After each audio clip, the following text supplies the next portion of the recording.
সমালোচনা তোমার লাইফে থাকবে। তুমি যতদিন বেঁচে থাকবা ততদিন তোমার লাইফে সমালোচনা থাকবে, অবহেলা থাকবে, অবজ্ঞা থাকবে, তুচ্ছতাচ্ছিল্য থাকবে। এটাই স্বাভাবিক, এটাই জীবন।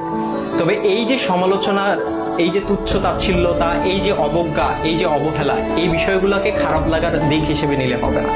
এগুলোকে তোমার অনুপ্রেরণা হিসেবে নিতে হবে। কারণ তুমি যখন এগুলোকে অনুপ্রেরণা হিসেবে নিবা, তখন এটা তোমার মধ্যে একটা জেদ তৈরি করবে। আর যেই জেদটা তোমাকে কঠোর পরিশ্রম করতে কি করবে ভাইয়া? অনুপ্রাণিত করবে। তোমার কঠোর পরিশ্রম করতে গিয়ে তোমার সব ধরনের ক্লান্তিগুলোকে দূর করে দিবে। আর যখন তুমি একবার কঠোর পরিশ্রম করতে শিখে যাবা, তখন স্যাক্রিফাইসের যে বিষয়টা, এই বিষয়টা তোমার মধ্যে অটো চলে আসবে। সুতরাং এই যে, আর সবকিছুর সাথে যদি বলো যে এই যে সমালোচনা, এই সমালোচনার পাশাপাশি জেদ, কঠোর পরিশ্রম, স্যাক্রিফাইস, আর এগুলোর সাথে যখন মেধার সংমিশ্রণ ঘটবে, তখনই তোমার স্বপ্নগুলো পূরণ হবে।